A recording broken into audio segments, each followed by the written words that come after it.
Hey everybody, for this project I'm using an 8x10 gel press. You'll also need some white envelopes, crayons, and embossing folders or texture plates. I made a few texture plates with sequin fabric and punched out cardstock stars, and they work perfectly. Using light color crayons, you want to rub the pattern onto the envelopes, and don't worry about being perfect. You want a lot of pattern. Binney & Smith introduced Crayola crayons in 1903, and while other companies were also producing crayons, Crayola became a household name.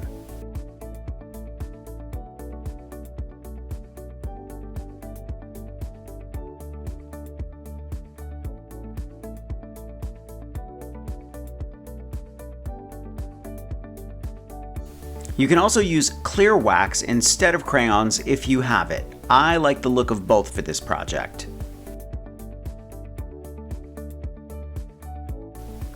Once you're done applying the wax to your envelopes, spray your gel press with liquid watercolor spray or spray dyes.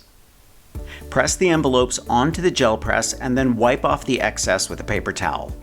I promise they'll look much better when they're dry. Continue adding spray to your gel press and pressing your waxed envelopes. Watercolor dates back to cave paintings of Paleolithic Europe and has been used for manuscript illustration since at least the Egyptian times, with particular prominence in the European Middle Ages.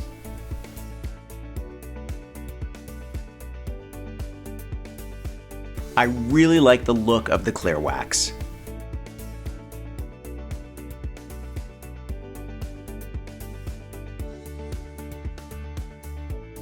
Wax resist techniques have been used for centuries in various cultures worldwide, with evidence of resist dyeing dating back to the 4th century AD in Egypt.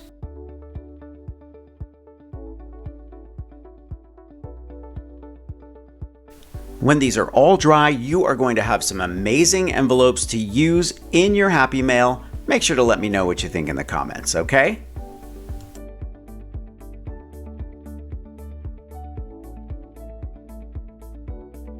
I'm going to leave a link in the description below. Thumbs up if you like this video, leave me a comment and I will get back to you. Subscribe to my channel if you haven't already and press the notification bell so that you know I have a new video. And if you want to see projects I don't share anywhere else, check me out on Patreon. I'll leave a link for that as well. If you want inspiration, grab one of my craft books. I think you'll like the Big Ass Book of Crafts, and I'll see you real soon.